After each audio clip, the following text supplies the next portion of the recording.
스님의 말씀을 잘 담아두고 우리가 이렇게 늘 공부했던 거 오늘 짧게라도 같이 공부하시겠습니다. 세존의 범행법이 한마디로 말하면 무엇입니까? 큰 소리로 말씀해 보세요. 자신 있으신 분들은요. 세존의 범행법이 한마디로 말하면 무엇입니까? 이렇게 물었을 때요. 팔정도입니다. 자신 있습니까? 네, 자신 있게 말씀하셔야 됩니다. 그래요. 이제 2015년부터 이렇게 공부를 해왔으니까 한 5년 정도 공부를 하셨습니다. 그래서 그런 것들은 이제 자신 있게 말씀을 하실 수 있어야 됩니다. 자, 범행이라는 것과 수행이라는 것을 구별을 아직 잘 못하시는 분들한테는 이렇게 여쭤도 됩니다. 세존의 수행법은 한마디로 무엇입니까? 이렇게 물어보는 것 같습니다. 이제 엄밀하게 따지면은 범행이라는 말이 더 정확한 표현이지만 아직 그 구별을 못하시는 분들한테는 이렇게 여쭤도 됩니다. 세존의 수행법은 한마디로 무엇입니까? 이렇게요. 그죠? 뭐라고 얘기했어요? 팔정도가 네. 팔정도의 처음이 무엇입니까? 정견입니다. 자, 5년 동안 공부하면서 나는 나름대로 정견을 갖추었다 생각하시는 분 손 들어보세요. 크게 들어보세요. 한 분, 두 분, 세 분, 네 분, 다섯 분, 네, 여섯 분, 일곱 분. 자, 아직까지 정견을 다 갖추지 못했지만 지금 열심히 공부해서 정견을 이렇게 갖추려고 지금 공부하고 있다 하시는 분들. 네, 나머지 분들 다 그렇게 하시네요. 정견을 갖추면 사람이 어떻게 달라지는가, 생각이 어떻게 달라지는가, 그리고 성격이, 성품이 어떻게 달라지는가, 그리고 정견을 갖추면 어떤 힘이 생기는가 궁금하죠? 거기에 대해서 오늘 공부해 보시겠습니다. 146쪽이 있습니다. 우리가 이런 것들을 보면 세존께서 아주 세밀하게 이런 것들을 설법을 해 놓으셨어요. 같이 한번 읽어 보시겠습니다. 19. 정견을 실천하는 자의 지혜. 동료 비구들에게 호감을 주고 공경을 불러오고 도움을 주고 분쟁을 없애고 화합하고 단결하게 하는 6가지 기억. 마치 육청으로 된 부각에서 가장 높은 육중에서 공경관이 세상이고 포괄적이고 총체적인 것처럼 성스럽고 벗어남으로 인도하고 괴로움의 소멸로 인도하는 바른 견해라. 세상이며 다른 5가지 법을 아우름으로 포괄적이고 총체적이다. 성스럽고 벗어남으로 인도하고 괴로움의 소멸로 인도하는 바른 견해는 그것을 실천하는 자를 어떻게 괴로움의 소멸로 바르게 인도하는가? 성스럽고 벗어남으로 인도하고 괴로움의 소멸로 인도하는 바른 견해를 실천하는 비구가 일 없는 곳에 적절한 범행처에서 깊이 사유한다. 바른 견해는 법과 합일되어 있는 그대로 보는 것이다. 그런데 내 마음을 사로잡아 있는 그대로 보지 못하고 하고 알지 못하게 하는 편견이나 고정관념 같은 그릇된 견해가 아직 제거되지 않은 채 내 안에 있는가? 이렇게 깊이 사유하는 비구가 만일 감각적 욕망에 사로잡혀 있으면 그의 마음은 있는 그대로 보지 못하게 하고 알지 못하게 하는 그릇된 견해가 아직 제거되지 않은 채 있는 것이다. 감각적 욕망과 마찬가지로 이렇게 깊이 사유하는 비구가 만일 악의의 해태와 혼침에 의심에 혹은 들뜸과 후회에 사로잡혀 있으면 그의 마음은 있는 그대로 그릇된 견해가 아직 제거되지 않은 채 있는 것이다. 이렇게 깊이 사유하는 비구가 만일 이 세상에 관한 이러저러한 일들에 대하여 사색하고 몰두해 있으면 그의 마음은 있는 그대로 보지 못하게 하고 알지 못하게 하는 그릇된 견해가 아직 제거되지 않은 채 있는 것이다. 이렇게 깊이 사유하는 비구가 만일 저 세상에 관한 이러저러한 이론들에 대하여 사색하고 몰두해 있으면 그의 마음은 있는 그대로 보지 못하게 하고 알지 못하게 하는 그릇된 견해가 아직 제거되지 않은 채 있는 것이다. 또한 이렇게 깊이 사유하는 비구들아, 만일 논쟁을 하고 말다툼을 하고 분쟁을 하면서 혀를 무기로 삼아 서로를 찌르면 그의 마음은 있는 그대로 보지 못하게 하고 알지 못하게 하는 그릇된 견해가 아직 제거되지 않은 채 있는 것이다. 바른 견해를 실천하는 비구는 이제 이와 같이 직시하고 한다. 내 마음을 사로잡아 있는 그대로 보지 못하게 하고 알지 못하게 하는 어떠한 편견이나 고정관념 같은 그릇된 견해도 모두 제거되어 내 안에 더 이상 없다. 나의 마음은 더 이상 사로잡히지 않아 있는 그대로 보고 알아 진리를 깨닫기 위해 잘 안정되어 있다. 이것이 성스럽고 춘세간적이고 본부들과 함께하지 않는 그의 첫째 지혜로서 그를 괴로움의 소멸로 바르게 인도한다. 여기까지입니다. 자, 정견을 갖추어서 정견을 실천하면 제일 처음 이러한 지혜가 생깁니다. 이러한 지혜가 생기는데 이러한 지혜는 출세간적인 지혜이고 성스러운 지혜이고 일반 본부들과 함께 하지 않는 지혜입니다. 일반 본부들이 가지지 않는 지혜거든요. 자, 이렇게 되어 있습니다. 자, 이게 무슨 소린가 한번 우리가 좀 더 이렇게 생각을 해보면 이게 무슨 뜻인가를 한번 이해를 해봐야 됩니다. 부처님께서 열반경에 반열반 하실 때 유언으로 남기신 말씀이 무엇이죠? 네? 한번 말씀해 보세요.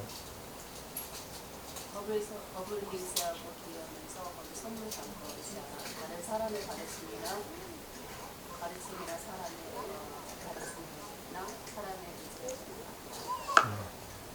그리고 부지런히 정진하라. 게으르지 말고. 자, 그게 요지는 뭐냐면 법을 섬으로 삼으라는 거였어요. 법을 섬으로 삼고 다른 것에 의지하지 않고 법을 섬으로 삼아서 의지를 해야 되고 그리고 게으르지 않고 열심히 정진하라. 이런 요지의 말씀이신데 법을 섬으로 삼는 게 무슨 뜻이에요? 자, 이거를 이제 잘 이해를 하셔야 돼요. 이제 망망대해에 섬이 있어요. 섬이 있는데 망망대해를 다니다가 섬을 발견해서 그 섬에 이렇게 들어와서 이제 사람이 바다를 피해서 이렇게 살 수가 있어요. 근데 이 바다는 무슨 바다죠? 예, 고해죠. 괴로움의 바다예요. 괴로움의 바다에서 머물다가 갈 길을 잃어버리고 거기에 휩쓸리고 살다가 섬을 발견한 거예요. 그래서 고해를 벗어나는 거예요. 괴로움으로부터 벗어나는 거예요. 그러면은 어떤 사람이 예를 들어서 우리의 영화를 보듯이 이제 배가 난파가 됐다든지 비행기가 뭐 이렇게 떨어져서 바다에 떨어졌다든지 해서 사람이 이렇게 정신을 차려보니까 어떤 섬의 모래사장에 사람이 정신을 차렸어요. 정신을 차려서 보니까 자기가 죽은 줄 알았는데 살아있는 거예요. 다행히. 살아있는데 모래 해변가에 있더라는 거예요. 그럼 그 사람이 정신을 차리면 어디로 가겠어요? 다시 바다로 걸어 나가겠어요? 그 사람이? 안 그러죠. 살려고 해변을 벗어나서 섬 안쪽으로 들어가죠. 그죠? 그래서 바다와 섬과 그 경계선을 분명히 알아서 살 길로 찾아가요. 죽을 길로 가지 않아요. 고해를 벗어나서 위험으로부터 벗어나서 섬 안으로 들어갑니다. 그죠? 됐습니까? 예. 정견을 갖출 때 제일 최초에 뭐냐 하면은 내가 정견을 갖춘 사람인가 아닌가라고 판단할 때 이런 사람하고 마찬가지예요. 그렇게 난파를 당해서 무인도의 해변에 의식을 차렸는데 이 사람이 살 길과 죽을 길을 구분을 못 하는 거예요. 그래가지고 어떤 사람은 다시 바다로 걸어 들어가서 빠져 죽는 사람이 있고 어떤 사람은 섬으로 올라가서 사는 사람이 있고 이럴 수 없는 거 아니에요. 이걸 분명히 아는 거예요. 근데 사람들은 정견을 안 사람들은 이렇게 그 난파돼서 바닷가에서 해변가에서 정신을 차려서 섬 안으로 들어가는 사람이에요. 근데 정견을 갖추지 못했으면 섬 안으로 들어가야 될지 다시 바닷속으로 걸어 들어가야 될지 모르는 거예요. 아니면 해변에서 머물다가 그냥 왔다 갔다 하다가 죽을지 그런 분간을 못해요. 그래서 정견을 갖추면 최초로 정견과 정견이 아닌 것을 분명히 구분을 할 줄 알아야 돼요. 정견은 무엇이냐 하면은 고해를 벗어나는 길이에요. 고해를 벗어나서 위험으로부터 벗어나는 길을 아는 거거든요. 그러니까 해변에서 정신을 차려서 섬 안으로 들어가듯이 정견을 갖춘 사람은 고해를 벗어나서 안온한 곳으로 그 방향으로 가요. 가는 게 정견을 갖춘 사람의 첫 번째 지혜예요. 그럼 정견을 갖췄는데 몇 년 전에 갖췄는데 또 잊어버렸다 이거예요. 잊어버리고 또 공부를 게을리해서 그냥 기억만 있고 정확하게 이제 또 구분을 못하고 막 섞여 있다. 이런 사람들은 어떠냐면은 그 비유를 하자면 해변가에서 정신을 차렸어요. 정신을 차렸는데 내가 죽은 줄 알았더니 살았다 이거예요. 그러면은 살 길을 찾아서 섬 안으로 걸어 들어가야 되는데 그러지 않고 내가 뭘 하고 왔더라? 저기 바닷가에서 내가 배에서 이렇게 가족들하고 여행을 가다가 나만 살아남았구나. 내 자식들이 죽었는지 살았는지 가서 봐야겠다. 다시 바다로 가려고 하는 사람. 그 해변가에서 배를 만들고 바다로 가려고 준비하는 사람들. 섬으로 쳐다보지 않고 바다를 다시 자기 온 쪽으로 다시 쳐다봐요. 그쪽으로 가려고 무진 애를 써요. 가족들을 찾으려고, 생사를 찾으려고, 그리고 자기 소유물들을 찾으려고 그렇게 바다를 향해서 생각을 여러 가지 궁리를 해요. 그런 사람들과 같은 거예요. 그래서 정견을 갖췄다면은 당연히 거기는 다시 갈 곳이 안 된다. 거기는 벗어나야 된다. 그래서 섬 안으로 그냥 들어간다. 자기 머릿속에 정견이 갖춰져 있으면은 정견이 아닌 견해는 정견을 갖춘 순간 다 버리죠. 사람들이. 버려요. 없어요. 그 왜 버려야 되는지 그걸 가지고 있을 이유가 없다라는 것을 분명히 알아서 정견 위에는 다른 견해는 버리게 돼 있어요. 그래서 자기 안에는 다른 견해가 없어요. 정견만 갖춰져요. 그래서 정견은 가지고 있으면 내가 어디로 가야 되는지를 분명히 알아요. 그래서 정견을 가지지 않고 그 외에 편견이나 고정관념 같은 그릇된 견해, 사견이 내 안에 만약 남아있다면 어떻게 되느냐. 첫 번째, 감각적 욕망에 사로잡힐 수가 있고요. 악의의 해태와 혼침에 의심에 들뜸과 후회에 사로잡혀 있게 되고요. 자기 마음이. 나는 정견을 갖추었어. 그렇지만은 이렇게 의심도 들고 어떨 때는 들뜸도 후회, 해태와 혼침, 어떨 때는 악의 같은 이런 것들이 자기 마음을 사로잡아요. 그런 적이 있다면 아직 정견을 다 안 갖춰졌다는 뜻이에요. 왜냐하면 악이나 해태와 혼침, 의심, 들뜸과 후회 같은 것들은 정견에서 나오는 게 아니거든요. 사견에서 나오는 거예요. 자, 그 다음에 또 어떻게 하느냐면 세상에 관한 이러저러한 이론들에 대해서 사색하고 몰두해 있어요. 세상에 대한 이런저런 생각, 이론에 대해서 사색하고 몰두하고 이게 무엇일까, 저게 무엇일까 이렇게 그 세상의 어떤 가지가지 이론들에 대해서 알고 싶어하는 마음들이 있는 거예요. 그거는 마치 섬에서 그 해변가에서 섬 안으로 살 길을 찾아 들어가지 않고 섬에서 그 해변가에 서서 저 바닷속을 이렇게 이런저런 생각을 일으키는 거하고 똑같아요. 그래서 세상에 관한 이러저러한 이론들에 대해서 사색하고 몰두하여 있는 사람은 정견이 아직 다 갖춰져 있지 않다라고 자기 스스로 판단하셔야 돼요. 왜? 세상에 대한 이런저러한 이론들이나 이론에 대해서 사색하고 몰두하는 것은 정견에 나오지 않아요. 근데 그런 분들이 의외로 많습니다. 예전에는 제가 이렇게 처음 출가했을 때는 사람들이 불교하고 과학하고 이렇게 연관되어서 과학에 대해서 알고 싶은 사람들이 참 많았어요. 요즘은 또 이제 불교하고 심리학하고 이렇게 그 연계되어서 또 이렇게 그 심리 쪽으로 이렇게 연관지어서 알고 싶은 사람들이 또 많고요. 또 더 나아가서 뇌과학 이런 쪽으로 또 더 불교하고 관련지어서 알고 싶은 사람들이 많아요. 그래서 세상에 대한 이렇게 그 이론들에 대해서 알고 싶어하고 그 궁리하고 사색하고 몰두해 있는 것은 정견에서 나오는 거 아니에요. 정견을 다 갖춰지지 않으니까 그러는 거예요. 그런 것들은 정견에서 나오지 않고 사견에서 나온다라는 걸 아셔야 돼요. 그 다음에 또 하나는, 자, 여러분, 인간하고 축생하고 차이점이 뭐예요?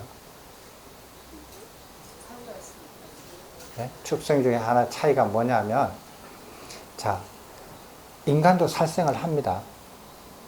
축생도 살생을 해요. 그죠?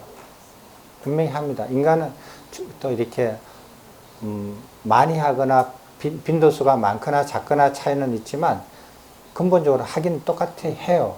그런데 인간은 살생을 할 때 어떻게 합니까? 몽덩이를 들고 칼을 들고 살생하는 무기를 가지고 살생을 해요. 그죠? 짐승들은 어떻게 합니까? 몽둥이 듭니까? 칼 듭니까? 무기를 듭니까?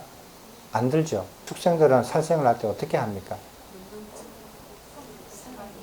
네? 네. 몽둥이와 칼과 무기가 몸에 달려 있어요. 그죠? 달려 있어요. 발톱 끝에, 손톱, 이렇게 손발 끝에, 그 다음에 이빨 같은 거, 뭐 부리 같은 거, 그 다음에 뿔 같은 거, 아니면 독, 이런 거에서 자기 몸 안에 살생할 수 있는 능력들을 몸이 갖추어 있어요. 갖추어져 있는 것으로서 살생을 해요. 그죠? 똑같은 살생을 하지만 인간하고 축생하고 차이점입니다. 인간은 몸속에, 자기 몸에 살생을 할 수 있는 그 능력을 갖춰 있지 않아요. 손톱으로 사람 죽이기가 어렵고, 물론 이렇게 특별하게 능력을 갖춘 사람들은 손으로, 맨주먹으로 다른 사람을 죽일 수 있지만, 일반적인 평범한 사람의 경우, 사람이 손과 발과 이빨로서 다른 사람을 죽이기가 어려워요. 몽둥이나 칼이나 무기를 들지 않으면 다른 사람을 죽이기가 어렵습니다. 그래서 그 차이가 있어요. 그죠? 이해됐습니까? 그러면 인간은, 축생들은 자기 몸의 일부분이 살생을 할 수 있는 능력을 갖춰 있어요. 그럼 인간은 그런 건 없지만, 사람들은 다른 사람을 죽이거나 다치게 하는 칼이 몸에 갖춰져 있어요. 그 어디에 갖춰져 있어요? 네? 뭐 어디에 그게 갖춰져 있어요, 인간은? 예, 혀예요. 인간은 혀로서 사람을 죽이고 사람을 상처를 주고 이렇게 해요. 짐승은 혀로 다른 짐승을 못 죽여요. 인간은 짐승이 몸에 지니고 있는 살생하는 능력이 어디에 모여져 있냐면 혀에 모여져 있어요. 혀로서 다른 사람을 죽여요. 다른 사람을 상처를 줘요. 이게 인간의 특징이에요. 그래서 논쟁을 해요. 혀로서 상대방을 공격하고 상대방을 죽이고 상대방한테 상처를 입히고 이렇습니다. 여러분들 주변에 잘 보세요. 혀로서 상대방을 공격하고 상대방을 다치게 하고 자기를 방어를 아주 잘하는 사람 있어요. 혀로. 그런 사람은 절대로 인간은 못 벗어나요. 인간의 특징입니다. 자, 인간하고 그 다음에 조선 천인하고 차이점이 뭐예요?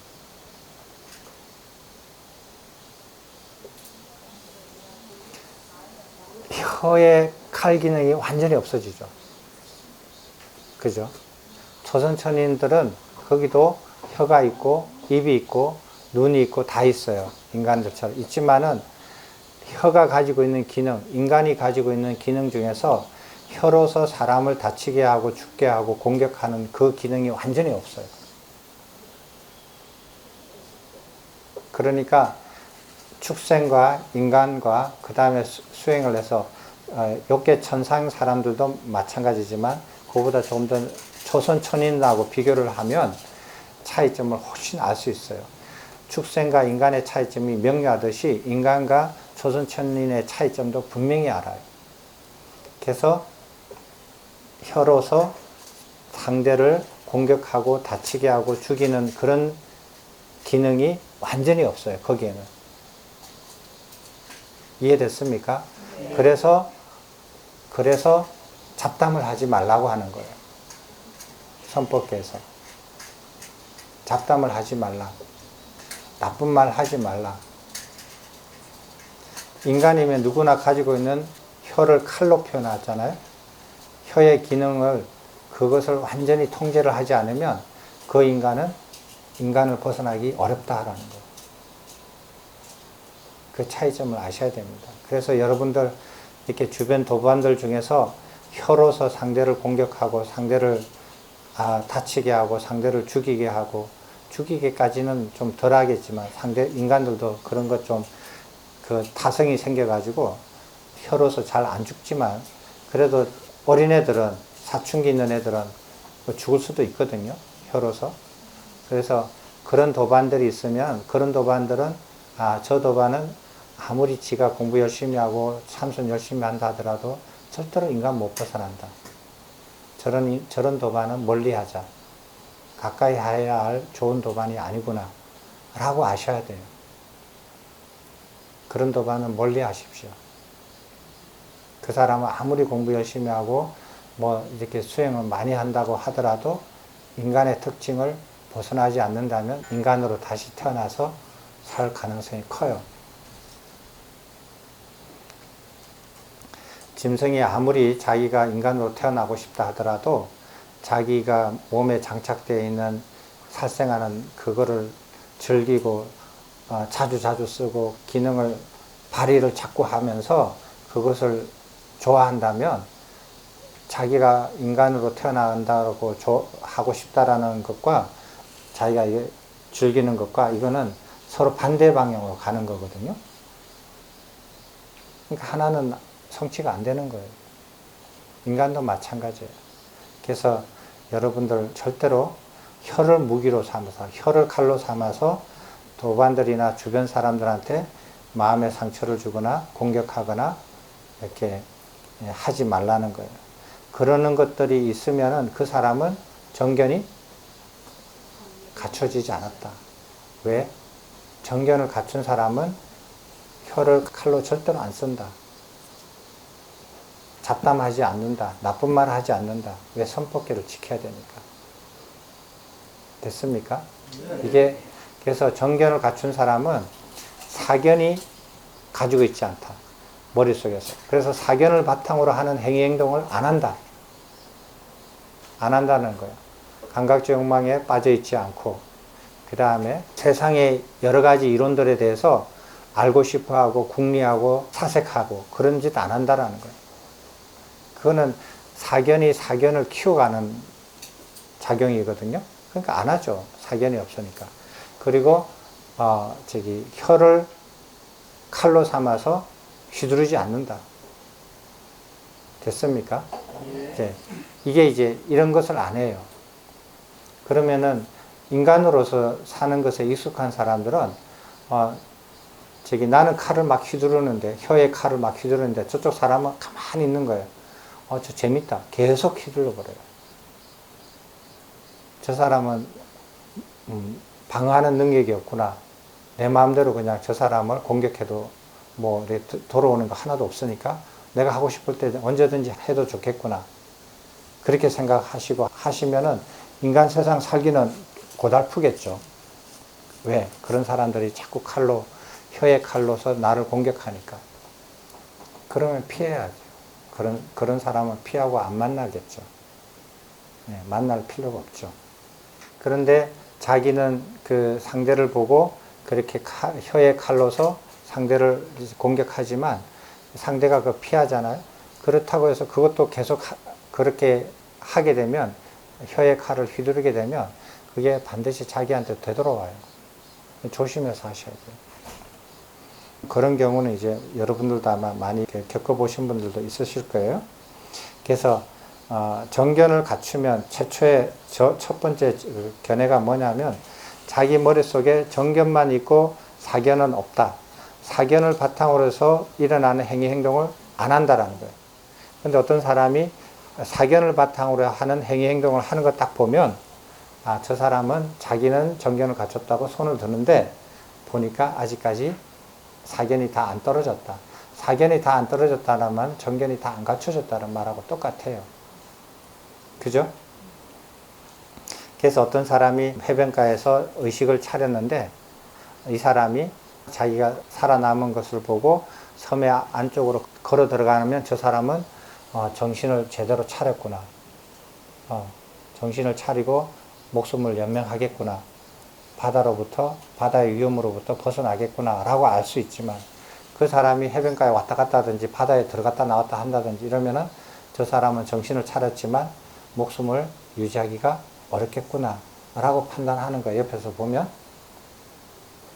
되셨죠? 자, 해변가에서 사람이 이렇게 난파가 돼서 혼자 살아남았어요.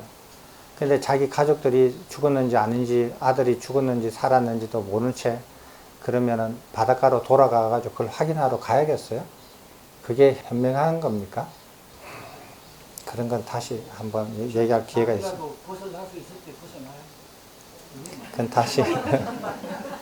자, 두 번째를 한번 보시겠습니다. 자, 두 번째를 한번 볼게요.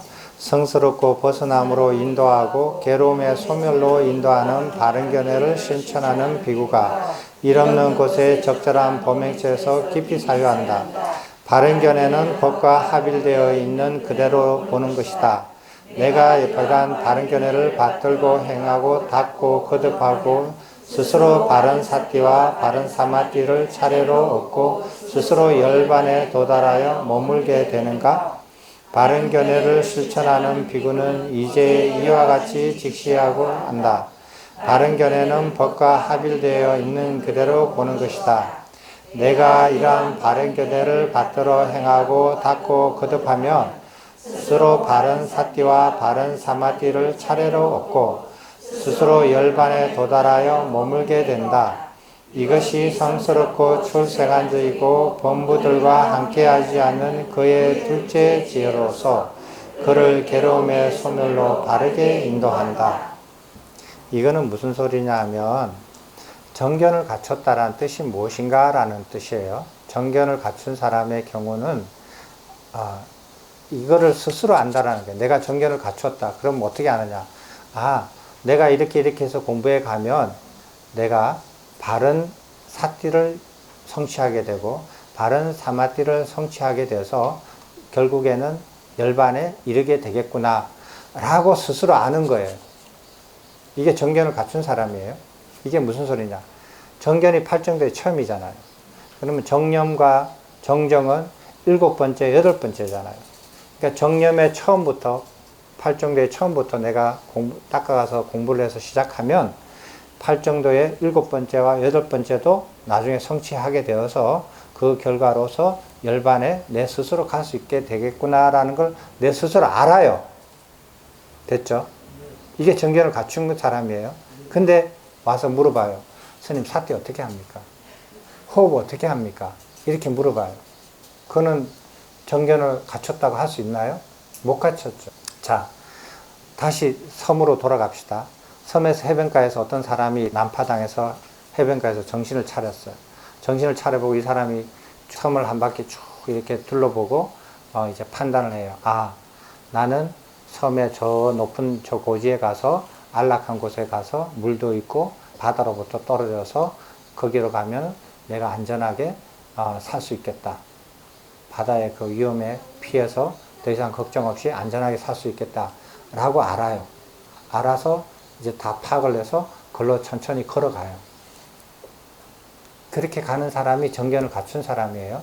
근데 이제 어떤 사람이 섬으로 이제 섬 안으로 걸어가는데, 아, 일로 가면은 바다보다 더 위험한 그 위험이 도사리지 않을까? 섬 안이 과연 안전할까? 거기에도 뭐 이렇게 바다의 위험은 없겠지만 그거와 유사한 위험이 있지 않을까? 나쁜 짐승들이 나를 이렇게 공격하지 않을까? 이런 두려움을 가지고 들어가는 거예요. 확신이 안 드는 거예요. 그렇게 하면은 정견을 아직 다 안 갖췄다라는 거예요. 그래서 정견을 갖춘 사람은 정견을 갖춰서 이렇게 공부해서 내가 해 나가면 8정도에 처음부터 시작해서 7번째, 8번째까지 8정도를 다 닦게 되고, 그래서 종국에는 열반에 내 스스로 도달하게 되겠구나 라는 확신이 생겨요. 그게 정견이에요. 정견이 있다고 해서 8정도의 처음이 정견이라고 해서 8정도의 처음에 있는 정견만 갖추는 게 아니에요. 정견을 갖추면 끝까지 다 확신을 가지고 완전히 아는 거예요. 그 가는 길을 분명히 끝까지 다 알고 어떠한 의심이나 그런 것이 없어요. 그래서 내가 이렇게 수행하고 공부하면은 열반까지 분명히 도달하겠구나 라고 스스로 알고 스스로 이해하고 스스로 확신하는 거예요. 그게 정견을 갖춘 사람의 두 번째 지혜입니다. 근데 이렇게 공부 안 해요, 사람들이. 대부분의 나는 열반까지는 무슨 열반, 스님도 아닌데 나는 뭐 조선정이라도 하면 좋을까? 이 생에서? 뭐 그 정도만 생각하고 그냥 뒷부분은 몰라도 된다. 조금만 알지 뭐. 이렇게 생각을 해요. 그러면은 자기가 아는 부분까지는 확신이 생기지만 그 뒷부분은 몰라요. 그 뒷부분은 확신이 안 가지고 모르는 그것으로 인해서 자기가 원하는 것까지도 이렇게 갈 수 있을까? 하는 소리예요. 그래서 정견을 갖추실 때 열반까지 다 내 스스로 저렇게 갈 수 있다라는 확신이 들 정도로 그렇게 이해하시고 공부하시는 게 정견을 갖추는 거예요. 되셨습니까? 그래서 정견을 갖추신 분들이 와서 질문을 할 때는 질문을 들어보면 저분은 정견을 갖추셨는데 그런 질문을 지금 하는구나. 그럼 즉각 이렇게 대답을 해주면 그 사람 금방 알아먹어요. 근데 정견을 자기가 이렇게 요만큼은 정견을 갖추는데 공부하고 요거는 내가 이렇게 필요하지 않는 부분이라고 해서 자기 스스로 잘라놔요. 부처님 가르침을. 요 뒷부분 내가 몰라도 돼. 나는 여기까지만 알 거야. 이렇게 해가지고 와서 질문하시는 분들은 대답을 제가 잘 안 해줘요. 지가 공부를 안 하고 모아서 물어보니까. 그냥 공부하면은 자기 스스로 충분히 알 수 있는데도 안 하고 와서 물으니까. 별로 대답해주고 싶지가 않는 거예요. 자, 정견을 갖춘 사람의 특징 아시겠죠? 세 번째로 한번 보십시다. 성스럽고 벗어남으로 인도하고 괴로움의 소멸로 인도하는 바른 견해를 실천하는 비구가 일 없는 곳에 적절한 범행시에서 깊이 사유한다. 바른 견해는 법과 합일되어 있는 그대로 보는 것이다. 우리 교단 외부에 이러한 바른 견해와 동일한 견해를 가진 사문이나 브라만들이 있는가? 바른 견해를 실천하는 비구는 이제 이와 같이 직시하고 안다. 바른 견해는 법과 합일되어 있는 그대로 보는 것이다. 우리 교단 외부에 이러한 바른 견해와 동일한 견해를 가진 사문이나 브라만들은 없다. 따라서 이러한 견해를 갖춘 여기 동료 비구들과 함께 머문다는 것은 참으로 나에게 이익이고 축복이다. 나는 여기 동료 비구들을 존중하여 다투지 않고 서로 사이좋게 화합하고 마치 물과 우유가 잘 섞이듯이 우정 어린 눈으로 서로 보고 서로 이해하면서 함께 머물러야 한다.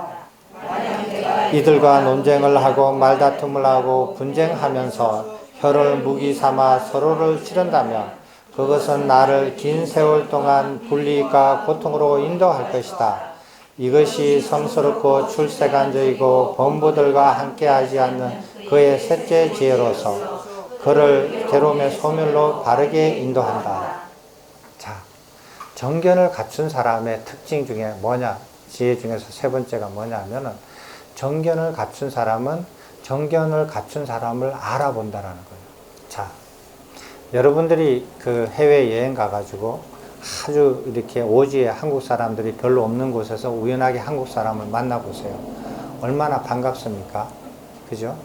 그리고 또 이렇게 뭐 그 동양 사람을 만난다든지 어떻게 자기하고 인연이 있는 어떤 그런 사람을 만나면 반가울 거예요. 반가운데 정견을 갖춘 사람이 다른 정견을 갖춘 사람들을 알아볼 수 있는데 그 사람이 동양이든 같은 한국 사람이든 어릴 때 뭐 같이 같은 마을에서 살았던 사람이든 친인척이든 아니면 동문이든 뭐 여러 가지 인연들이 인간 세상에서 있을 수 있는데 그 어떠한 인연보다도 아, 저 사람은 정견을 갖춘 사람이구나. 나도 정견을 갖췄지만 저분도 정견을 갖추신 분이구나. 라고 알아볼 때요.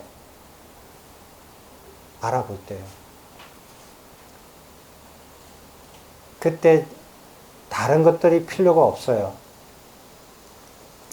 자, 인간들이 여럿이 있는데, 아, 나는 저 사람하고 나하고 같은 동문이야. 근데 다른 사람은 안 동문이야. 근데 이 동문 사람들이 서로가 이렇게 더 친근하게 느껴지고, 못마땅한 부분도 좋게 보여주고, 좋게 봐주고, 다 이해를 하고, 너그럽게 봐주는 것처럼요. 그런 것처럼 정견을 갖춘 사람이 다른 정견을 갖춘 사람을 알아볼 때, 그 사람을 그대로 귀중한 사람이잖아요. 아무리 쳐다봐도 정견을 갖춘 사람이 보이지가 않는데 저분은 정말 정견을 갖추신 분이구나 라고 알아지면 그 사람하고 말다툼을 할 거예요? 그 사람을 시기 질투할 거예요? 아니면 그 사람하고 뭐 논쟁을 할 거예요? 그러지 않아요. 아, 여기 이 모임에 나만 정견을 갖췄는데 두 번째 다른 사람이 정견을 갖춘 사람이 나는 내 혼자만 그런 정견을 갖춘 사람으로 남고 싶어. 두 번째 있는 사람은 나는 이 무리에서 쫓아버리고 싶어. 이렇게 해요? 시기 질투해요? 안 그러죠. 왜? 정견을 갖췄으니까요. 그래서 정견을 갖춘 사람은 정견을 갖춘 사람을 알아보고 그 사람하고 아주 친밀하게 서로 마음이 이렇게 말을 안 해도 알아요. 근데 그렇지 않는 사람은 저 사람은 뭐 잘났고 저 사람은 못났고 저 사람은 뭐가 마음에 안 들고 저 사람은 뭐가 싫고 좋고 이러면서 혀에 칼로서 공격하기도 하고 다치게 하기도 하고 뭐 이렇게 온갖 수단 방법을 가리지 않고 괴롭히고 그러죠. 시기 질투하고. 정견을 갖춘 사람은 그러지 않는다라는 거예요. 정견을 갖춘 사람들끼리는 절대로 그러지 않는다라는 거예요. 그리고 왜 그렇게 하지 않느냐? 정견을 갖춘 사람이 정말로 귀하기 때문에 그래요. 여기 이 모임 그 세존이 계셨을 때 그 세존이 계셨었던 그 비구 교단 이외에 정견을 갖춘 사람이 이 세상에 어디 있겠느냐는 소리예요. 그리고 그렇게 정견을 갖추려고 노력하는 사람이 어디에 있겠느냐 하는 소리예요. 그러면 그 사람이 정견을 갖춘 사람이다. 나도 정견을 갖춘 사람인데 저 사람도 정견을 갖춘 사람이다. 그럼 무슨 이익이 있느냐? 그 사람을 서로 알아봐서 엄청나게 이익이 되죠. 열반까지 같이 갈 수 있으니까. 그 사람하고. 열반까지 같이 나아갈 수 있잖아요. 그게 큰 이익이 있는 거죠. 그게 세 번째 정견을 갖춤으로써 생기는 지혜입니다. 근데 사람들이 가끔 이렇게 오해를 해요. 있는 그대로 본다.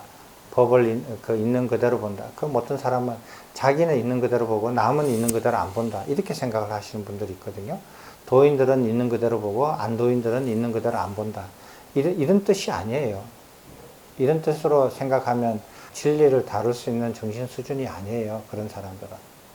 그냥 사람들하고 똑같은 의식 수준이거든요.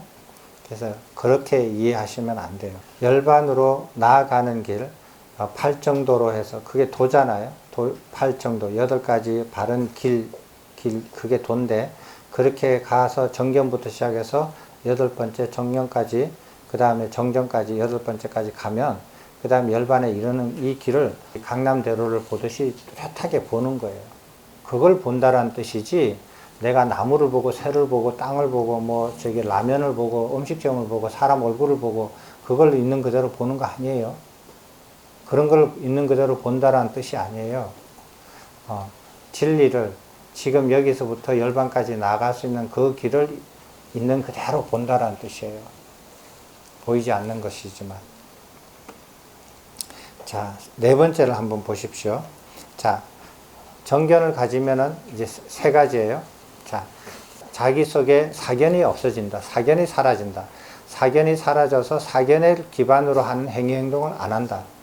예를 들어서 감각적 욕망에 사로잡히거나 세상에 대한 이러저러한 이론들에 대해서 사색하고 몰두하거나 궁금해하거나 그 다음에 혀의 칼로서 상대를 공격하거나 다치게 하거나 그러지를 않는다라는 거예요. 이런 짓은 안 한다라는 거예요. 정견을 갖추면.